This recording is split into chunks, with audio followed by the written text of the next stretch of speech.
Então vamos, a aula de hoje é Romanos 4, a gente vai fazer o finalzinho do capítulo 4 e encerramos hoje, sem dúvida, e o Fábio? Sem dúvida hoje encerramos. Não, comigo tem problema agora, porque você que tinha comentado, não, essa próxima aula eu vou encerrar.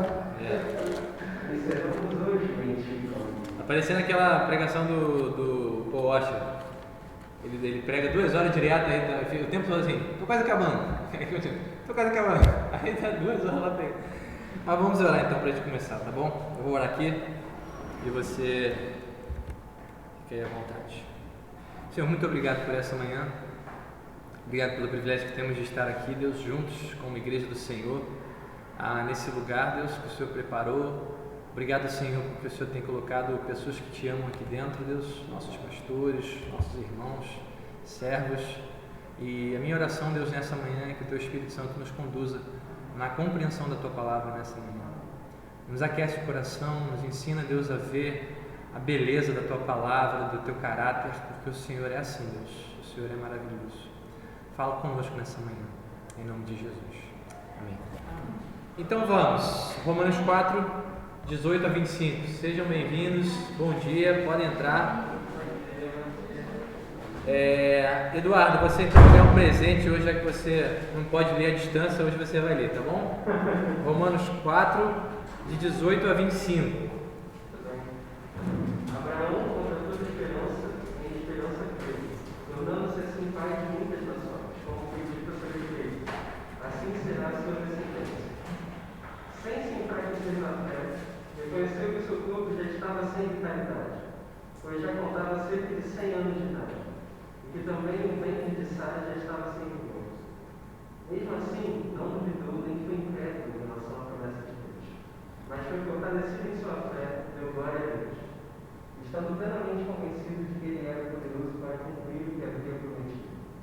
Em consequência, isso lhe foi acreditado como justiça. As palavras que foi acreditado não foram escritas apenas para ele, mas também para nós, a quem Deus acreditará a justiça. A nós, que cremos naquele que ressuscitou dos mortos a Jesus, nosso Senhor. Ele foi entregue à morte por nossos pecados e ressuscitado para a nossa justificação. Muito bem, então hoje a gente está finalizando aí o capítulo 4 de Romanos, não é isso? A gente tem visto aqui então, durante todo o capítulo 4, o exemplo de Abraão. Quem foi Abraão? Fala aí, Lucas. Foi o pai da fé, foi o primeiro progenitor do povo de Israel. O ancestral do povo, né? Muito bem. Então a gente está vendo o exemplo de Abraão aí no que diz respeito àquela questão da justificação. Vocês lembram? Vocês estão ouvindo aí? É Vanessa, né? Vanessa? E o seu é? Larissa. Então Vanessa, Larissa, Thaís e Isaac, não é isso? Tá. Nós temos a Mariana hoje, primeira aula. Seja bem-vinda aí, tá? Qualquer dúvida você pergunta para o Lucas, que ele é o universitário. Pergunta aos universitários, né? Então a gente tem visto aí no capítulo 4 um tema específico que Abraão está levantando aqui para a igreja de Roma, né? Lembrando que a carta aos Romanos, ela foi uma carta endereçada pelo próprio apóstolo Paulo para uma igreja que ele não tinha plantado, né? Que era a igreja aos Romanos.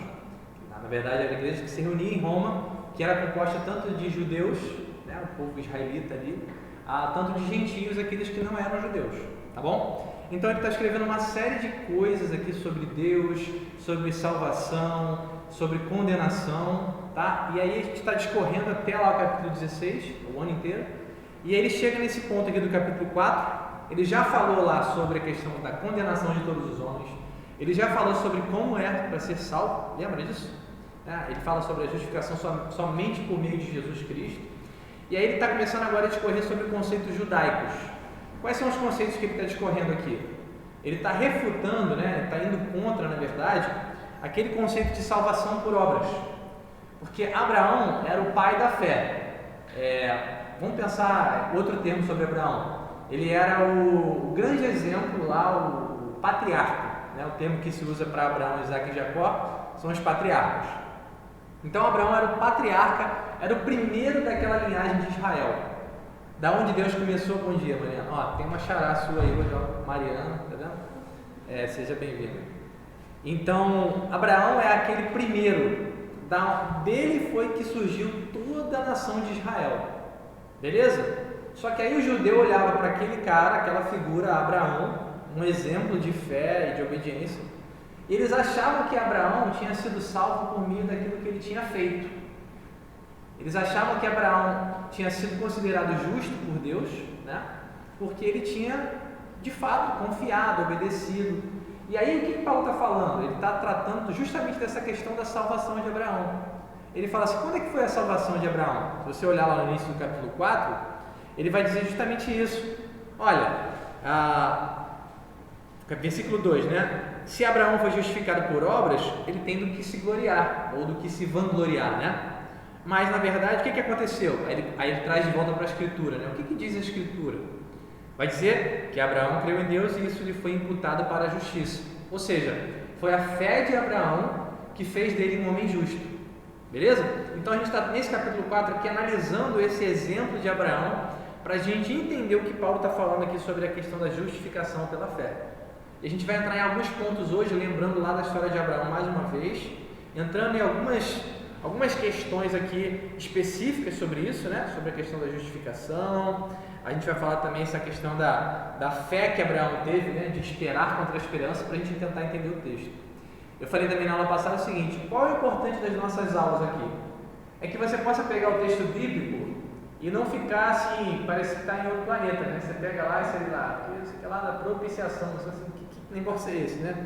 Justificação, aí você começa a pensar em uma série de coisas, circuncisão. Tem muitos que já estão familiarizados, mas tem outros que não estão. Mas até para aqueles que já estão familiarizados, o importante é que a gente tenha uma base, né, de conhecimento aqui juntos, nas nossas aulas de EBD, para a gente poder pegar o livro de Romanos e entendê-lo.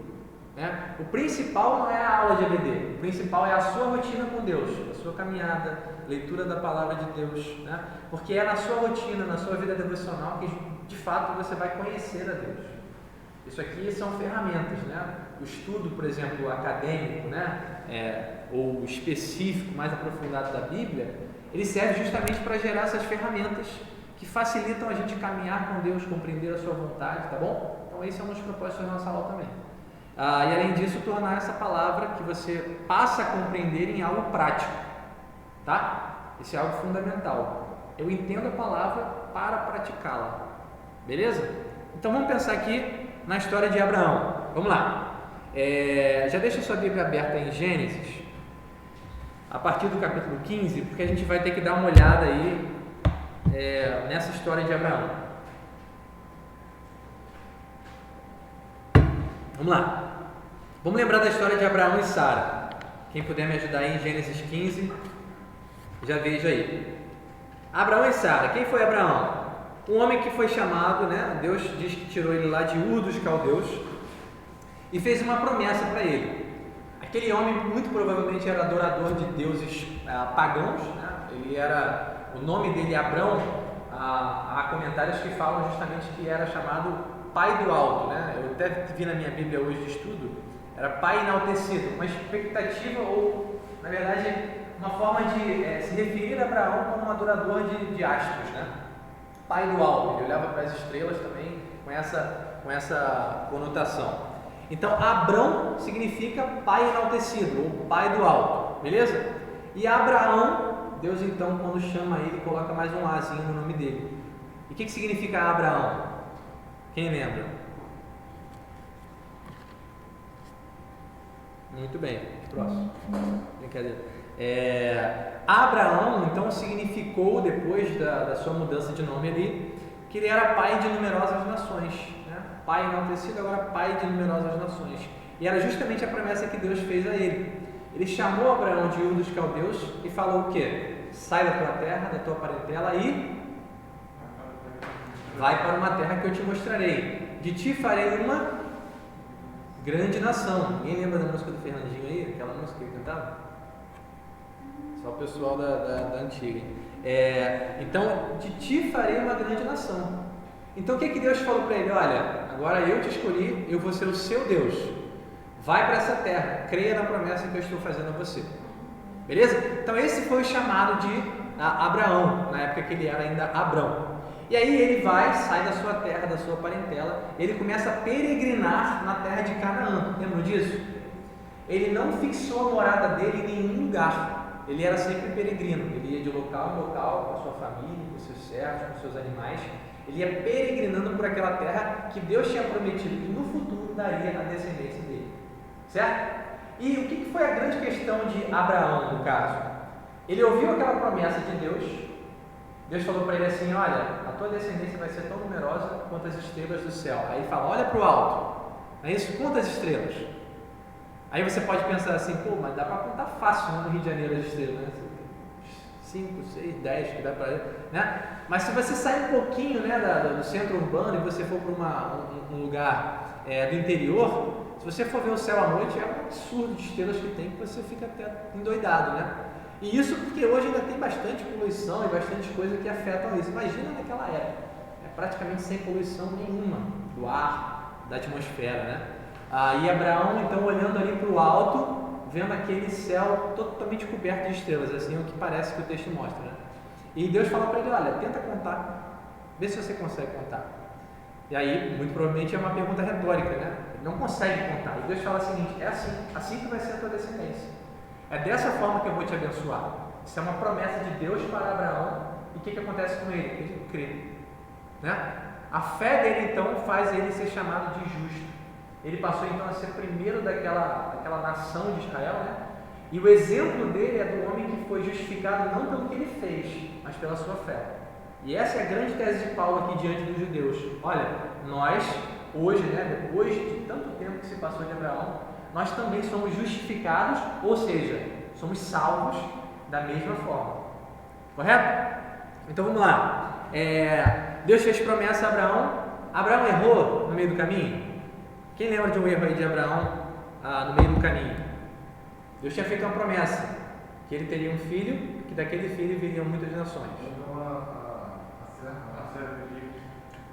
Tá lá, então lá. Gênesis 15. O primeiro aí começa aí, ó, Gênesis 6, né? Ele criou no Senhor, isso ele foi imputado para a justiça. No versículo 5 ele fala que levou ele para fora e disse sobre a promessa. Aí veio a primeira promessa, né? Gênesis 15. Aí no capítulo 16, Gênesis 16. Ora, Sarai, que era o nome dela antes de Deus mudar o nome dela, mulher de Abrão, não lhe dava filhos. Agora, porém, tendo porém uma serva egípcia, por nome Agar, disse Sarai a Abrão: eis que o Senhor tem me impedido de dar filhos. Toma, pois, a minha serva, e assim me edificarei com filhos por meio dela. E o que diz aí? E Abraão anuiu ao conselho de Sarai. Quem tem outra versão aí? Atendeu a proposta de Sarai. E Abraão, então, atendeu a proposta de Sarai. Ou seja, Deus fez uma promessa para Abraão. Na época era Abraão, né? Mas Deus fez uma promessa para Abraão. E aí disse para ele que ele teria um filho, que seria gerado dele mesmo, né? Que daquele filho viria uma grande descendência. E aí seria feita posteriormente a nação de Israel. Passavam-se anos e a promessa não se cumpria. Passavam-se anos e Abraão ia ficando velho, né? Quando ele teve o primeiro filho, ele tinha 86 anos, ou seja, é provável que ele tenha recebido essa promessa aí com 85, tá? Ou alguma coisa até antes disso. Vamos supor, ele recebeu depois dos 80 anos a promessa. Aí ele chegou lá nos 85, lá nada. E Sara, no caso, né, tinha 10 anos, era 10 anos mais nova que ele. Ela já devia estar então aí com seus 75 anos, correto? Por aí. E ela viu: olha, a gente já está velho, né? A gente tem que fazer alguma coisa porque não vai funcionar. Ela era estéril, não gerava filhos, e ela teve a brilhante ideia. Qual era a brilhante ideia? Pegar uma serva dela, né, que trabalhava para ela dentro de casa, né, e falar o seguinte: olha, ela é minha serva. Se o meu marido tiver filho com a minha serva, como ela pertence a mim, o filho dela também pertence. Então, a promessa vai se cumprir dessa forma, né? E aí, o que aconteceu? Abraão, então, aceitou aquele conselho e falou: beleza, então vamos nessa. Vamos tentar por esse caminho aí, já que eu estou ficando velho, você não pode gerar, vamos nessa. Aí ele tem um filho, né, que foi chamado de Ismael. Só que Deus vira para ele e fala o seguinte: olha, não, o filho que será gerado vai ser gerado de Sara. A minha promessa de te abençoar vai ser através de um filho seu com Sara. Aí é o que a gente vai ver hoje no capítulo 17. Vai lá. Versículo 15. Disse também Deus a Abraão: a Sarai, tua mulher, já não lhe chamarás Sarai, porém Sara.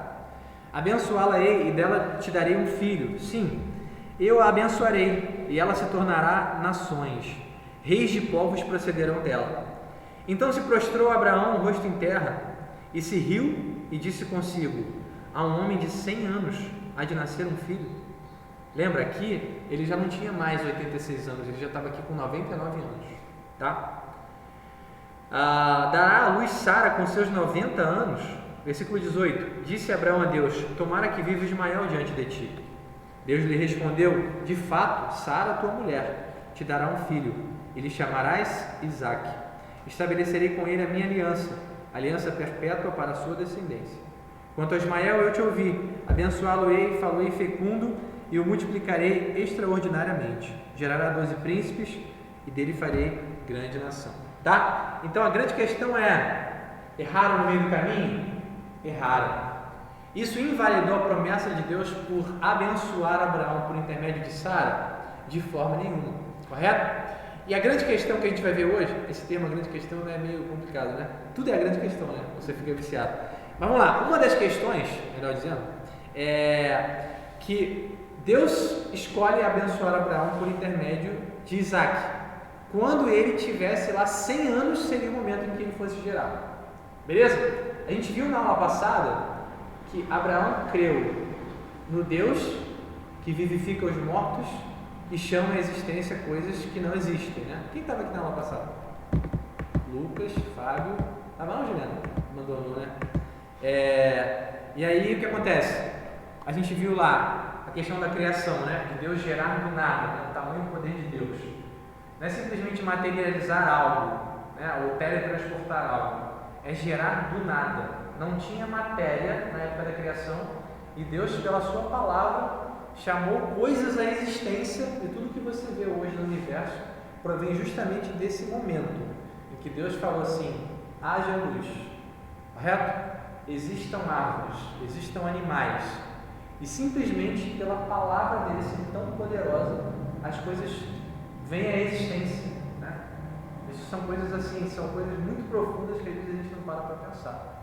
E aí Paulo diz que Abraão, ele creu nesse Deus que chama coisas à existência e vivifica os mortos, né? Para a ciência hoje, é possível o morto ressuscitar? É impossível, né? Você já viu alguém tentando fazer lá testes com um defunto para ele ressuscitar? Não tem, não existe. O máximo que ela consegue é descobrir que tem uma doença que paralisa, acho que o membro cardíaco, e aí depois de um certo tempo ele volta, mas não morreu, né? Na verdade foi só um problema ali fisiológico. E Abraão então creu nesse Deus que faz coisas totalmente fora do comum, né? Além daquilo que a gente entende como racional. Então vamos agora olhar para o texto de novo de Romanos 4. Romanos 4, a partir do verso 18. Abraão, esperando contra a esperança, creu para vir a ser pai de muitas nações, segundo lhe fora dito: assim será a tua descendência. Lembra? O que seria aí esperar contra a esperança? Abraão tinha quantos anos ali quando Deus fez essa última promessa? Acabei de dizer, né? Ele tinha 99 anos. Quando Deus prometeu para ele que viria Isaque, ele falou assim: pô, eu vou ter filho com 100 anos. E aí Paulo vai mostrar justamente isso, que ele era um cara já velho, a sua esposa já era uma mulher que sempre foi estéril, nunca tinha gerado filhos, e ela também já estava velha, com 90 anos, né? A diferença de idade ali. E vai dizer que ele espera contra a esperança. Qual é a esperança comum, por exemplo, de alguém que está velho com uma mulher estéril? Não tem nenhuma, né? Você tem hoje, por exemplo, pessoas até, por exemplo, casais novos, 30 anos, 40 anos, que já tem uma dificuldade grande de expectativa de gerar filhos, que dirá quando você tivesse aí 90 anos, 100 anos, né? Mas aí vai dizer que Abraão, ele mesmo assim acreditou que Deus faria, né? Porque ele cria num Deus que faz coisas justamente extraordinárias, tá? Então Abraão, esperando contra a esperança, creu. Ou seja, apesar das dificuldades, das adversidades da sua própria idade, do seu corpo, ele acreditou em Deus e confiou de que Deus seria de fato fiel para cumprir aquela promessa. E aí vai dizer que ele creu para vir a ser pai de muitas nações, segundo lhe fora dito, assim será a tua descendência. Já comentei aqui que Abraão significa então pai de numerosas nações, né? Você vê que justamente está atrelado sempre ao nome dele, né? Abraão, pai de numerosas nações. Quando você vai para Gênesis, é justamente esse link que tem entre uma coisa e outra. Versículo 19: sem enfraquecer na fé, embora levasse em conta o seu próprio corpo amortecido, sendo já de 100 anos e a idade avançada de Sara, não duvidou por incredulidade da promessa de Deus, mas pela fé se fortaleceu, dando glória a Deus,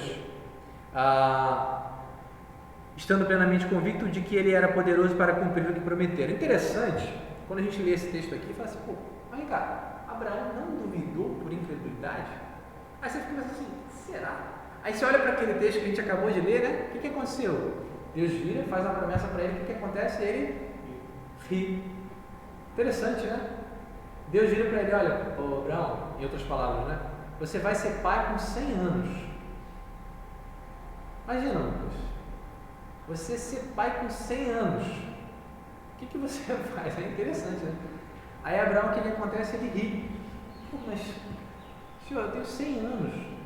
Minha esposa tem 90. Né? E ela também é estéril. O senhor está falando que ele ri, né? E aí o que acontece? Logo em seguida, Deus confirma. Não, Abraão, é isso mesmo. E o interessante, isso aqui que é, Paulo fala que ele não duvida por incredulidade. Depois que Deus confirma a promessa, você não vê mais Abraão com essa aparência de uma certa dúvida. Interessante, né? Aí eu pego aqui um comentário até do Augusto Nicodemos, né, que ele fala o seguinte, que Abraão ele riu do impossível, né? Porque Deus falou para ele uma coisa impossível e falou assim, isso não é possível, Senhor. Mas só que Deus vem e confirma para ele a promessa. Depois, se você vai ver, hoje eu fui percorrendo o texto, você não vê mais essa incredulidade dele. Ele sempre crê. E aí, uma coisa interessante a gente pensar. Qual é a questão da fé? Fé é o oposto da incredulidade, certo? Incredulidade é sem fé, né? Contra a fé, vamos colocar assim. Ele é um cara crente. O fato de ele ser um cara crente, que cria que Deus de fato podia confirmar a sua promessa de que ele iria fazer isso, não fez com que ele deixasse de cometer erros, certo? Há hoje em alguns pensamentos de que o crente deve ser o cara perfeito, né? Só que se a gente for olhar para o exemplo bíblico, né, a gente está pegando aqui a história de Abraão, um dos homens mais exemplares no que diz respeito à fé. Ele errou diversas vezes. Ele foi para alguns lugares na sua peregrinação onde ele mentiu acerca de Sara, dizendo que ela era irmã dele, né, para não ser morto e tudo mais. E aí Deus vinha, corrigia aquilo ali e tal. Então assim, o homem que crê, ele tem uma firme confiança em Deus, mas essa firme confiança não isenta ele de cometer erros, a semelhança de Abraão. Isso deve prestar para a gente, lembra aquela questão prática, né? A gente estuda a palavra de Deus e a gente traz para a nossa vida. E como é que eu aplico isso? Como é que eu aplico o exemplo de Abraão? Ele era um cara falho, ele era um cara que cometeu vários equívocos, mas ele não duvidava de Deus. Quando Deus falava, ele obedecia. Certo? Então vamos lá. Sigamos o texto aqui. Vai dizer então que ele não duvidou por incredulidade da promessa, mas ele se fortaleceu, né, dando glória a Deus, estando plenamente convicto de que ele era poderoso para cumprir o que prometera. Eu também falei na aula passada que a nossa fé ela é uma fé supra-racional. Quantos lembram disso? Lembra? O que é uma fé supra-racional para você então? Não lembro. Tá. O que é uma fé racional? Quem me ajuda aí? Tá frio? Deixa eu baixar aqui. Não, pô, tá frio mesmo.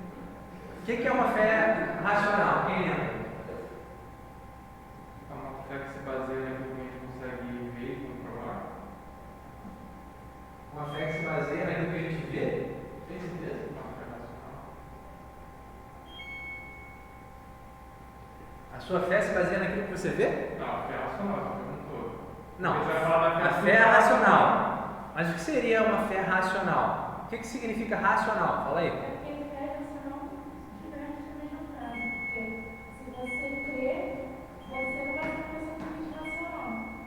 Não vai ser uma pessoa totalmente racional?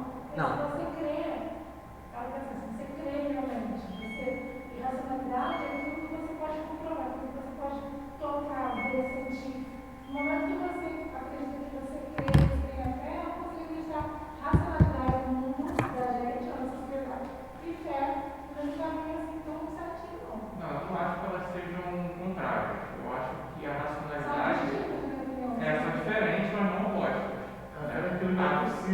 A racionalidade ela consegue fortalecer a fé, no sentido que a nossa fé é baseada em algo que a gente não vê, algo que a gente não acredita, como fala Hebreus 11:1. Né? A fé é esperar daquilo que não vemos e a certeza daquilo que esperamos. Né? Só que a razão é algo que nós conseguimos ver e comprovar. Né? Então a fé racional é uma fé que usa esses elementos da razão para ser fortalecida. Então quando a gente olha a natureza, a beleza da natureza, é uma coisa que a gente consegue ver. E a gente vendo isso, a gente consegue entender a maravilha das coisas que Deus criou, e isso serve para fortalecer a nossa fé. Mas a fé não é somente razão. A fé vai além da razão também. Eu acho que razão é o limite, e fé é aquilo que não tem limite. Tá bom. Vamos lá. Racional. Primeira coisa que essa palavra nos diz, é uma coisa que se apoia na razão. Tá? O que é uma coisa razão? Aquilo que me permite pensar e raciocinar sobre algo, né? Ou seja, tem um fundamento intelectual, né? Existe um fundamento para que aquele pensamento exista. Não é uma fantasia, tá? Então, quando a gente fala, por exemplo, que a fé ela é racional, o que a gente está querendo dizer é o seguinte: ela é uma fé que tem fundamentos, justamente nesse campo aqui, ó, do pensamento. Por exemplo, se alguém vira para você assim, mas vem cá, por que você crê em Jesus? Eu não sei, só creio. Isso é uma fé racional? Não, do meu ponto de vista. Agora, se alguém te pergunta assim, por que você crê em Jesus? Olha, eu creio, porque há evidências incontáveis para justamente crer em Jesus. Vamos lá, uma delas. Por que o mundo hoje, a gente fala que a gente vive em 2021 anos depois de Cristo? Que coisa estranha, né? Se não tivesse existido ninguém tão marcante assim, por que a gente estaria falando de um Cristo que dividiu a história? Uma evidência, certo? Quando a gente pega a palavra de Deus, a gente vê, por exemplo, coisas que nenhum homem pensa. Mas como é salvação? Todo mundo pensa em salvação, mas salvação sem obras? Como é que se dá isso, salvação, sem você ser bom? Primeiro, assim, tem gente que nem acredita em salvação, né? Vamos pensar assim, eu quero explicar por que eu creio em Jesus.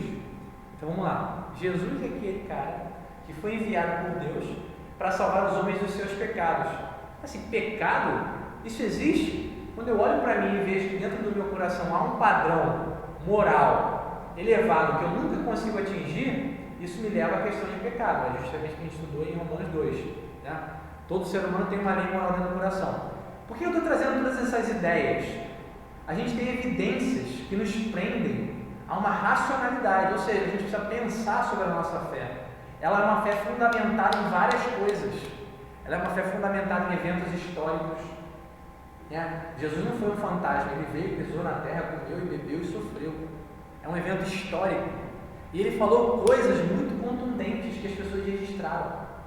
Isso são o quê? Evidências que fundamentam a minha fé. Ou seja, há uma razão, há um raciocínio lógico para chegar a essa conclusão de fé. Então, quando eu penso na questão da fé, e eu falo que ela é racional, eu estou atrelando ela a um fundamento.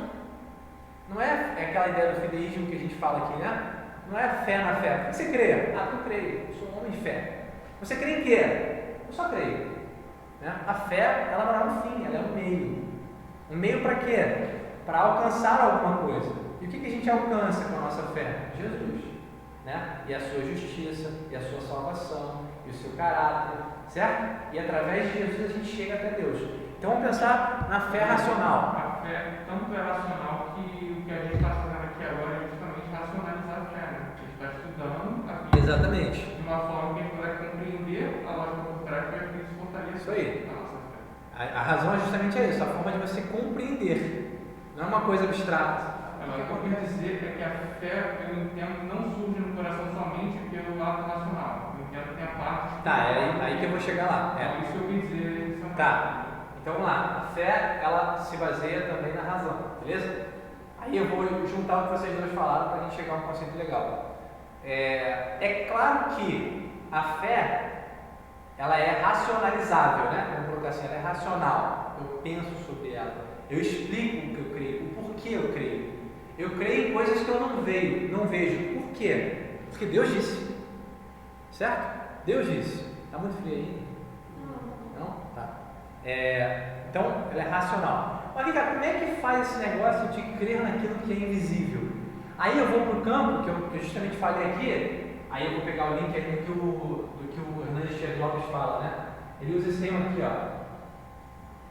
Supra. O que significa isso? A fé, o conceito de racionalidade da fé, não são coisas opostas. Razão e fé não são coisas opostas. Aí eu vou pegar o que o Lucas falou, são coisas diferentes. Só que elas não precisam estar desconectadas. Por quê? Porque se a fé é racional, ou seja, me faz pensar sobre as coisas e ter um fundamento, ela também é suprarracional, aquilo que o Hernandes Dias Lopes fala, né? Por quê? Ela me faz pensar, mas ela me faz ir além daquilo que eu posso compreender. Entendeu a diferença? É justamente aqui o exemplo que Abraão mostra pra gente. Ele leva em conta o seu estado, né? Ele olha para si e ele fala, olha, não faz sentido, né? Eu tenho aqui, eu não tenho mais como gerar filhos. Mas Deus disse. Olha a racionalidade aqui. Foi Deus que falou. Eu não estou me baseando numa loucura. Foi Deus que falou. Né? Muito provavelmente com Abraão, Deus falou audivelmente.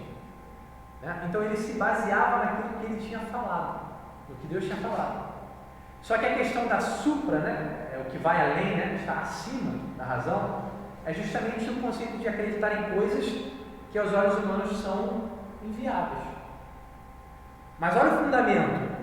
A minha fé me faz confiar no Deus que se revelou e disse que Ele é poderoso. Não somente disse, mas Ele também demonstrou que é poderoso. A gente vai ver depois aí na história do povo israelita, o que Deus fazia? Deus abriu um mar. Isso não é a história da carochinha. Deus abriu um mar para o povo dele passar. E fez uma série de milagres no deserto. Certo? Como é que eu explico isso? Eu explico. Mas eu não consigo ficar somente naquilo que os olhos veem. Eu vou além da razão. Certo? Então esse é um termo que ajuda a gente a entender essa ideia. De que a nossa fé ela é racional sim. Eu penso sobre ela. Eu analiso ela intelectualmente. Mas eu vou além daquilo que é humanamente possível de se racionalizar. Entendeu a ideia? Beleza? Então, é justamente o exemplo de Abraão. Fala. Eu acho que essa questão que você falou, assim, acho que é isso que muitas pessoas elas se pegam e se questionam. Porque, por exemplo, eu conversando com um grupo de amigos, aí eu disse, eu acredito na Bíblia, mas eu tenho dificuldade com alguns conceitos. Por exemplo, se eu for para a Bíblia, você falou isso, porque os cientistas falaram que tem mais de um ano, que se estudou, que as águas baixam. Aí eu falei assim, então, beleza, você pode estar racionalizando a fé, né? Mas tem certo ponto que é necessário esse tipo racional. Você pode até pensar sobre isso, mas alguns pontos é difícil você buscar através da ciência que explicar a Bíblia. Eu acho que muita gente acaba se perdendo nesse ponto, porque a pessoa fica tão focada em querer provar a Bíblia que ela fica racionalizando a fé em vez também de buscar o supra, né? Na nossa caminhada, às vezes acontece um pouco disso. A gente quer buscar o fundamento, não, porque a gente precisa de evidência para poder comprovar e às vezes é só fé. Não tem como você chegar e falar. Fé no sobrenatural. É o sobrenatural de fato que a gente crê. Nós cremos em milagres. Fala. Eu já ouvi esse argumento já no vermelho, né? Também escutei uma coisa assim, já tem que ir cada mais baixo. Só que a Bíblia diz que as águas foram como paredes. Né? Não é que abaixou a água fez parede, literalmente. Aqui, e os peixes estavam no caminho. Então não foi como era para baixo. Então tem coisas que você tem que falar, eu não entendo, mas eu creio. Justamente. Então, isso que faz a nossa fé uma fé diferente. Por quê? Ela é racional? Sim, ela tem um fundamento intelectual, tá? Só que eu acredito em coisas que naturalmente não acontecem. Eu acredito no sobrenatural. Aí eu pego mais uma vez o gancho até do Hernandes, do Augusto Nicodemos, né? Eu só se preteriano aqui, né? Não tem problema não, é tudo irmão, tá? Você pode ver sem dó. E aí o Nicodemos fala o seguinte: se você se diz cristão sem crer em milagres, você não é cristão. Ponto. Não é. Por quê? Porque a nossa fé, aí eu trago fé não no sentido de, né, daquela atitude prática, mas a nossa fé, tudo aquilo que resume o cristianismo, se baseia em sobrenatural. Nada do que nós cremos poderia acontecer se não fosse sobrenatural. A questão da criação, a questão do chamamento de Abraão lá, dos milagres que ele fez, você tem consequências lógicas. Então, por exemplo, o cara vira para você e fala assim: não, porque naquela época do ano, a maré baixa, o povo podia passar. Então tá, me explica por que só durou enquanto o tempo que o povo israelita passava de um ponto ao outro. E aí quando o último pé israelita pisou lá, os egípcios entraram, e aí veio uma enxurrada, assim, no momento, né? Aí ele não consegue mais explicar. Né? Por quê? Porque ele não acredita no sobrenatural. Só que o fato de ele não acreditar no sobrenatural não quer dizer que o sobrenatural não aconteça. Correto? Então para pensar comigo aqui. Jesus ressuscitou ou não ressuscitou? Toda a nossa fé se apoia num milagre de que Deus ressuscitou Jesus dos mortos. Se Jesus está morto, como alguns que se dizem cristãos pensam, qual é o sentido da nossa fé? Crer no homem morto que ficou na morte e não foi para o céu? O que é isso? Nós cremos que Jesus ressuscitou e que ele venceu a morte. E por causa que ele venceu a morte, a gente também vai vencer a morte. Correto? Todos nós vamos morrer, certo? Mas um dia nós seremos ressuscitados, justamente a exemplo de Jesus. Eu acho interessante esse debate, especialmente por causa daquela divergência que teve na escolástica durante a Idade Média, a racionalização excessiva de parte da filosofia de Aristóteles, que eles discutiam se Deus poderia ter criado um mundo irracional, ou se Deus estava submetido na razão. Deus poderia ter criado, ou tipo, se Deus poderia criar uma pedra tão pesada que ele não conseguia se levantar. E assim, ser racional é bom, na verdade é inevitável. Agora, ser racionalista, você colocar a razão como a sua coroa, como essa tudo vai gerar muito tarde. É por isso que entra o conceito, né? Essa racionalidade, o racionalismo, no caso, é uma idolatria da razão, né? Vamos colocar assim. Transformar a razão no Deus. Né? Tipo, se eu não explico, não tem jeito. Né? E o supra é justamente isso. Olha, Deus não está limitado à minha racionalização. Não é contrário, mas não está limitado. É além, vai além. Né? E aí você começa a entender uma série de coisas e pensar nos pressupostos, por exemplo, de uma visão racionalista como essa. Né? Por exemplo, Deus pode fazer uma pedra que ele não possa suportar? Quem é que faz uma pedra? Ele quer te pegar justamente no argumento. Só que o argumento dele, que ele não percebeu, é ilógico. Se Deus é um Deus sábio, totalmente sábio, né? Onisciente, ele conhece todas as coisas. Ele é um Deus bom, né? Nós temos pressupostos aqui que Deus nos dá. Qual é a lógica de Deus fazer uma pedra que ele não pode carregar? E uma coisa que eu acho bastante assim, que eu acho que é uma forma que o John Owen busca despertar a humildade, é que ele fala, claro, se comparado com o Antigo Testamento, o Novo Testamento, tem uma base de revelação muito grande. Sim. Só que para ele despertar a humildade, ele fala, só que tudo que nós conhecemos de Deus não passa do que conhecemos de Deus. Porque tipo assim, tem muita coisa de Deus ainda que a gente não conhece. Aí ele pega, por exemplo, o exemplo da bondade. A gente conhece mais a bondade de Deus específica pelos atos de bondade dele do que pela essência de bondade, que ele é isso mesmo. E aí, e aí não é nem teólogos, são autores seculares que defendem isso.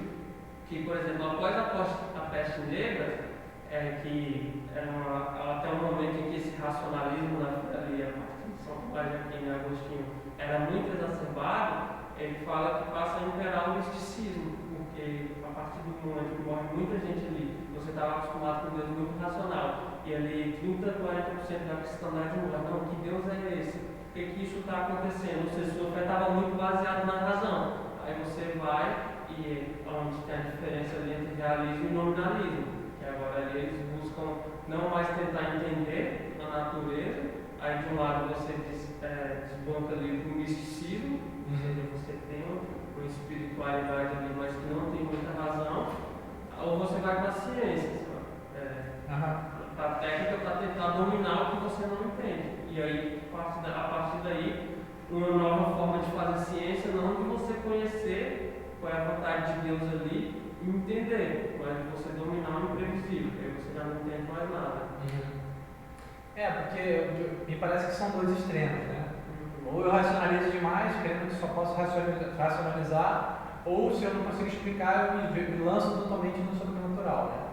E eu percebo que a fé ela é um equilíbrio entre esses conceitos, vamos colocar assim, né? Ela não vai nem para um lado nem para o outro, fala. Tem uma parte de Eclesiastes que fala bem assim, que não foi dado ao homem o poder de compreender todas as coisas que Deus faz.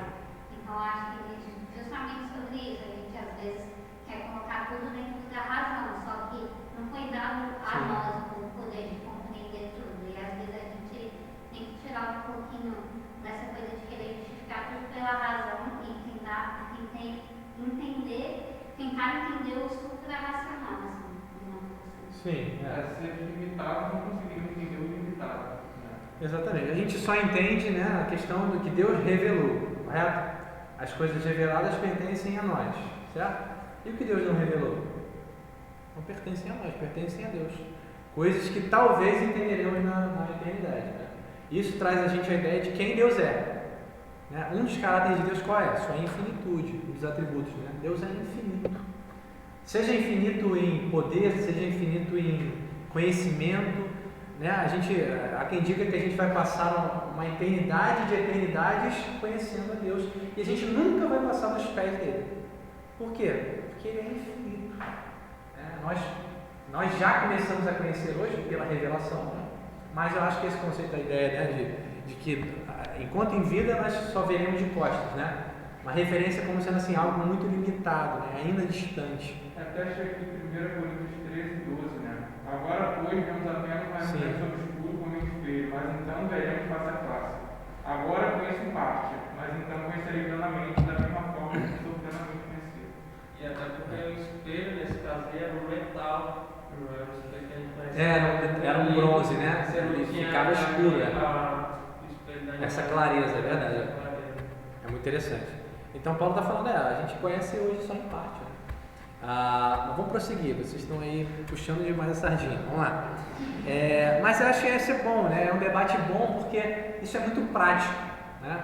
Assim, a maioria daqui, nós somos uma classe de jovens, né? A maioria aqui ou já está na faculdade, ou já passou por ela, ou está entrando. Né? Então, assim, isso é importante porque na faculdade essas coisas acontecem muito.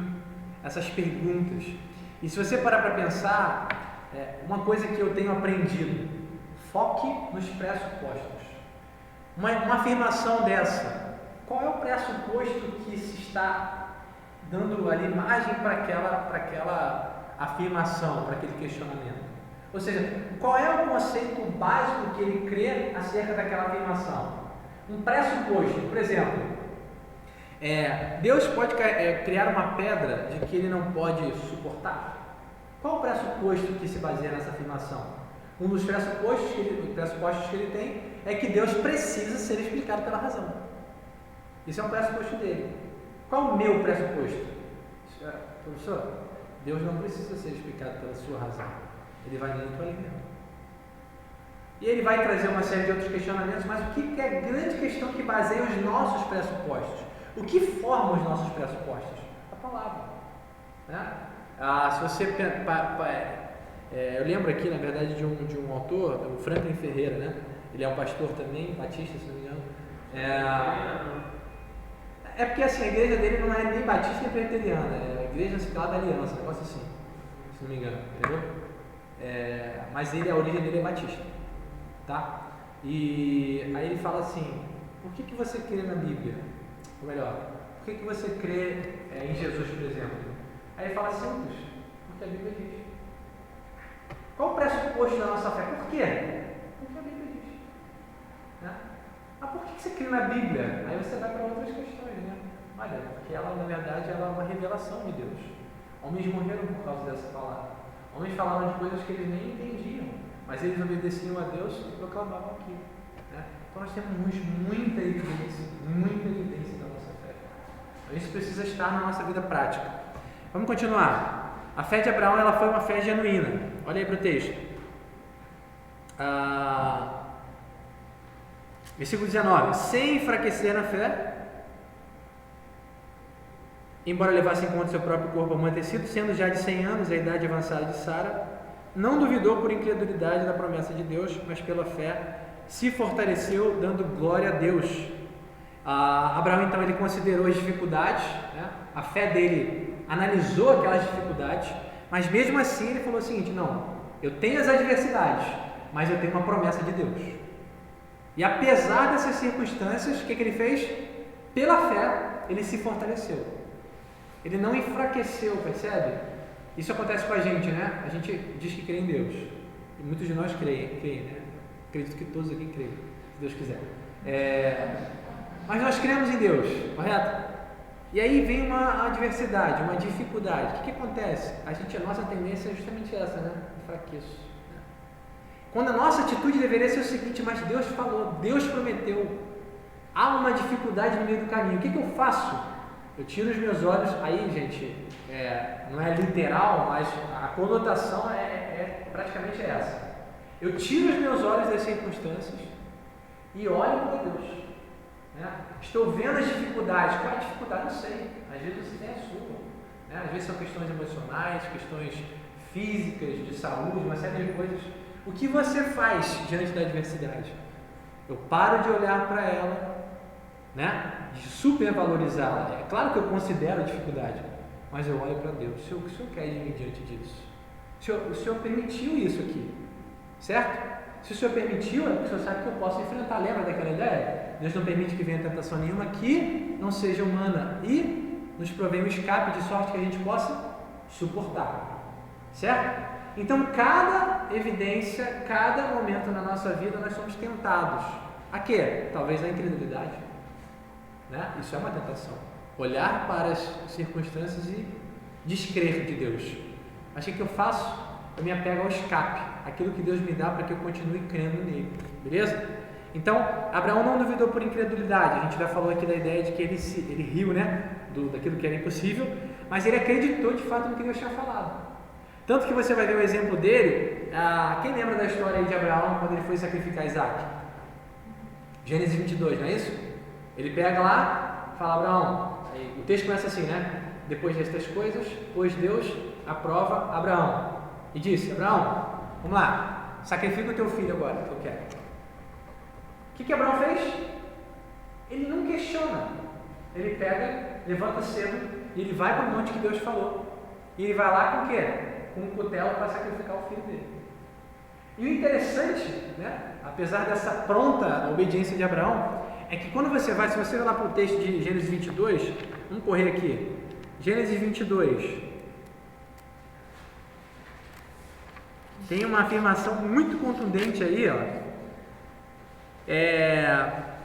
no versículo 5, então disse aos seus servos, Abraão está indo para o monte, sacrificar Isaac, então disse aos seus servos, esperai aqui com o jumento, eu e o rapaz iremos até lá, e havendo adorado, voltaremos para junto de vós.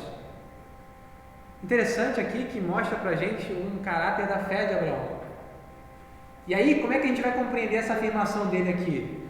Deus chama e fala assim: vai lá sacrificar o seu filho para mim.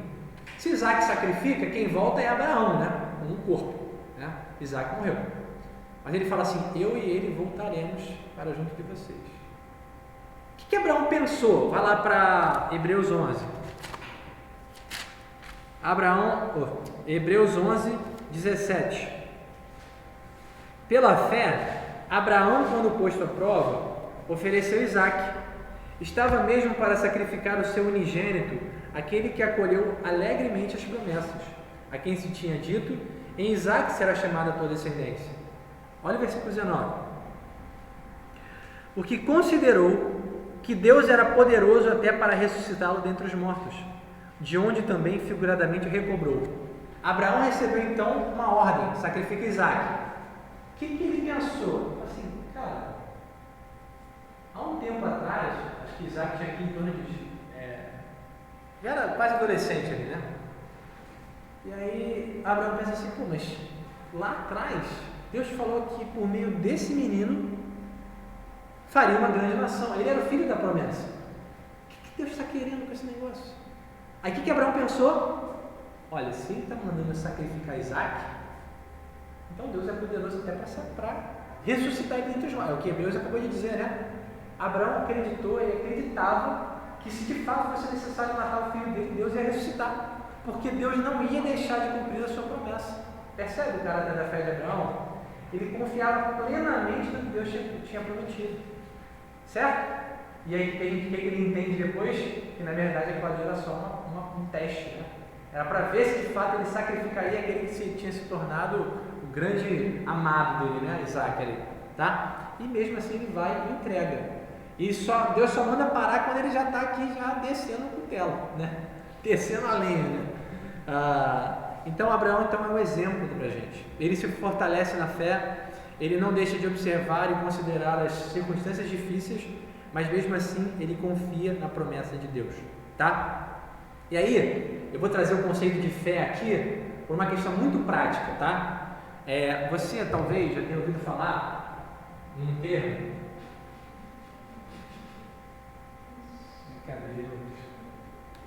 Esses negócios que você me traz. Alguém já ouviu falar na questão do tricotomismo?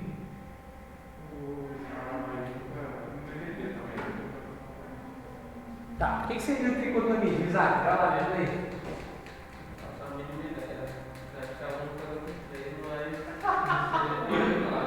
Alguma coisa com três. Tricotomia não é a divisão do homem em três partes? Isso. Mente, alma e espírito, se não me engano. São as três partes que constituem o homem. Isso aí, tricotomismo, né? Divide o homem em corpo, alma e espírito, né? Vamos lá. Eu não quero aqui bater no conceito do tricotomismo, mas automaticamente eu vou bater um pouco, tá? O problema não é necessariamente a divisão, mas o problema é a consequência da divisão, tá? O problema é, por exemplo, se eu divido o homem em três partes, corpo, aí tem aqui alma e espírito. Normalmente, quem defende essa abordagem aqui faz uma cisão desnecessária do ser humano, tá? E aí eu começo a tratar o corpo excluidamente, de maneira singular. Não, isso aqui é corpo, eu vou tratar o corpo. A alma eu trato de uma outra forma, tá? E aquilo que é espiritual fica só no âmbito espiritual. Qual é a questão do homem? Ainda que eu não concorde com o tricotomismo, né? A minha visão é mais dicotomista, tá? Não de separar, mas de que o homem ele é material e imaterial, beleza? Mas eu não vou entrar nesse debate não. Eu só quero pensar o seguinte: o homem ele é um ser espiritual. Quando Deus soprou em Adão, o que ele falou? E foi feito alma vivente, não é isso? Soprou nas suas narinas, foi feito alma vivente. Naquele momento ali, o ser material foi justamente preenchido com o espiritual. Nós somos seres espirituais, tá? O que eu estou querendo dizer com isso? A fé não deve ser segmentada, compartimentalizada, né? Talvez seria esse termo. Eu não posso pegar as questões de fé e resumi-las ao âmbito em que eu estiver na igreja. A fé, ela afeta todas as áreas da minha vida, inclusive a minha parte corporal. Como eu cuido do meu corpo? Tudo isso passa pela minha fé. Percebe? O que eu faço ou não faço com o meu corpo? É a minha fé. Eu, às vezes, tomo puxando a orelha de Deus sobre a questão da minha alimentação. Porque eu gosto de comer besteira. Não sempre, mas eu gosto. Entendeu? E o que às vezes eu percebo Deus falando comigo: olha, o seu corpo é meu. Certo? E o que eu tenho que fazer se o meu corpo é de Deus? Cuidar bem. Essa é uma conclusão lógica, certo? Por que eu estou chamando a atenção nisso aqui? Porque a fé de Abraão, ela não ficou no âmbito espiritual, ela foi uma questão prática. Ele levou para a prática tudo que ele acreditava de Deus. As atitudes dele levavam ele a fazer coisas. E não ficavam só no âmbito espiritual. Na hora que eu entro no templo, medito, aquele é o momento espiritual. Não. A minha fé impacta todas as áreas da minha vida. Todas. Todas. Beleza? Então isso é só um pensamento, né? Que a nossa fé justamente ela abrange tudo. E para terminar, são 10:10, para finalizar. A mesma forma de justiça, né, de salvação de Abraão foi a nossa. Tá? Vamos lá para o versículo Romanos 4 agora, finalzinho. Versículo 22. Pelo que isso, né, lhe foi também imputado para a justiça. Isso que é a fé. Ele creu nas promessas. Isso lhe foi imputado para a justiça. Na versão que o Eduardo leu estava creditado como justiça.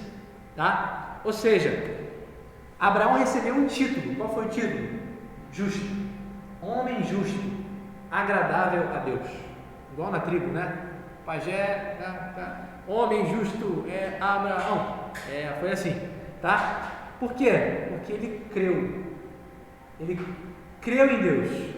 A fé dele então atribuiu a ele um título de justo. Agora, percebe? A tese de Paulo está dizendo o seguinte: não foi por nada do que ele fez, não foi pela circuncisão, não foi pela aliança, foi pela fé. E fé somente. Lembra disso? Como é que eu sou salvo? A semelhança de Abraão. Pela fé. Exclusivamente pela fé. Beleza? Não teve nenhum ato de Abraão que contribuiu para isso. Não é fé mais obras. É fé, ponto. Lembra disso? A gente falou na aula passada, né? A única forma da salvação ser um favor e não uma dívida de Deus para com o homem é sendo pela fé. Porque se a fé fosse por aquilo que eu faço, Deus teria uma dívida para com aquele homem que fizesse todas as coisas. É claro que isso é impossível, tá? Mas a salvação seria uma dívida. E a única forma da salvação não ser uma dívida, mas ser uma bênção, uma dádiva de Deus, é como? Pela fé. Porque a fé, ela recebe. O quê? Os méritos de outra pessoa. Quem é a outra pessoa? Jesus. O único que obedeceu em tudo, que foi perfeito em tudo, que conquistou o título de quê? Justo. Certo? Ele conquistou o título de justo. Ele era em tudo obediente, ele era perfeito. E pela fé, eu posso, lembra? A fé é um braço ou uma ponte, e no final da ponte está quem? Jesus. Eu alcanço Jesus, a sua justiça, e aquela justiça de Jesus é atribuída a mim. Eu sou visto da mesma forma como Jesus é visto. Já parou para pensar nisso? Você é um pecador miserável, você sabe que você é isso, né? Pecador miserável, caído, dependente da graça de Deus, isso é o que a Bíblia diz, né? Se você for para o mundo, o que o mundo diz? Você é maravilhoso, né? Você merece todas as coisas, né? Mas é justamente o que a gente crê totalmente diferente. Nós cremos que nós somos de fato miseráveis aos olhos de Deus, certo? Nós temos dignidade, temos não por nós mesmos, mas por causa de Deus, da sua imagem em nós, pelo que Ele fala acerca de nós, ok? Mas nós somos isso. Então, a Escritura ela mostra o que a gente é e faz a gente se humilhar e precisar da justiça de outra pessoa, que é Jesus. Então a fé é esse braço, tá? Ele também é o pai da fé, lembra disso? Eu falei aqui também que Abraão ele foi a fé original, né? Da onde teve a origem. E aí eu falei na mesma ideia de que Abraão foi salvo da mesma forma que nós, né? Ele olha para frente, a gente olha para trás. Mas a forma de salvação é igual, é o que o texto vai dizer. Olha, não somente por causa de Abraão, né, no caso, versículo 23, está escrito que ele foi levado em conta, mas também por nossa causa, posto que a nós igualmente nos será imputado ou creditado, conforme a versão do Eduardo, a saber a nós, que cremos naquele que ressuscitou dentre os mortos a Jesus nosso Senhor, o qual foi entregue por causa das nossas transgressões e ressuscitou por causa da nossa justificação. Ou seja, é a mesma fé. Por isso que Abraão é o pai de todos os que creem, igual Paulo vai dizer, né? Porque a fé é igual, ele só foi o precursor. Ele estava num momento da história diferente da gente. E nós somos mais privilegiados do que ele, lembra disso, né? Você hoje tem a história você hoje tem a Bíblia, né, que é a revelação de Deus, certo? O registro da revelação. Você tem várias coisas que facilitam você está em vantagem com relação a Abraão. E muitas vezes a gente não crê como ele. A gente duvida muito mais. Então isso deve ficar na nossa mente. Eu tenho tudo o que eu preciso. Não é isso que a carta de 1 Pedro vai dizer? Eu tenho tudo o que eu preciso para viver uma vida piedosa, agradável a Deus. Beleza? Por causa das suas promessas. E para fechar, a gente crê de fato nesse Deus que faz coisas milagrosas. Essa é a nossa fé, né? O John Stott faz uma colocação sobre esse último versículo, e ele fala que a melhor tradução não seria que Jesus foi entregue por causa das nossas transgressões e ressuscitou por causa da nossa justificação. Ele fala que esse por causa aí é a mesma palavra, mas a melhor tradução, na opinião do John Stott, é o seguinte: que Jesus foi entregue por causa, né, das nossas transgressões, ou seja, em função do nosso pecado acontecido, Jesus se entrega. Mas aí a próxima palavra que aparece por causa, ele vai dizer que a melhor tradução é para. Ele ressuscitou para a nossa justificação. Então isso é uma coisa que te ajuda a entender também esse conceito aí do texto, né? Jesus teve que morrer por quê? Porque nós pecamos. E aí o que acontece? Ele ressuscitou. E porque ele ressuscitou, nós somos justificados. Beleza? Então essa é a ideia do texto. Fechando a nossa aula de hoje, algumas aplicações, tá? Para a gente finalizar. A nossa fé, então, ela nos faz enfrentar as dificuldades, as adversidades, confiando plenamente em Deus. Então lembre-se disso. Você vai sair nessa semana e você vai ter várias possibilidades aí de fazer aquilo que é errado. E isso vai se dar também porque você vai ter situações difíceis, talvez uns mais difíceis que outros. O que você faz? Você pega o exemplo de Abraão e confia no Deus que fez promessas e que cumpriu as suas promessas. E se você olhar a Bíblia hoje, ainda existem várias promessas de Deus sobre a sua vida, certo? Se tiver dúvida, pergunta para o Lucas, tá bom? Nosso Deus, então, ele é poderoso para cumprir o que ele prometeu. Nossa fé se baseia em Deus que tem um caráter confiável. Não é um Deus maluco, é um Deus confiável. Beleza? E a maior promessa, que já foi até cumprida, é justamente a entrega de Jesus. Deus prometeu que enviaria o Messias para salvar a nação de Israel. E nós cremos hoje que nós fazemos parte dessa nação. Porque Paulo vai dizer justamente isso, né? O Israel de Deus é um povo espiritual. Esse é o povo de Deus. Beleza? Então que a nossa fé se fortaleça e que a gente possa caminhar com Deus cada vez mais, crendo na sua palavra, não duvidando por incredulidade, ok? Se firmando na fé. Beleza? Vamos orar? Senhor, obrigado mais uma vez por esse dia, privilégio que o Senhor nos dá a gente estudar a tua palavra juntos.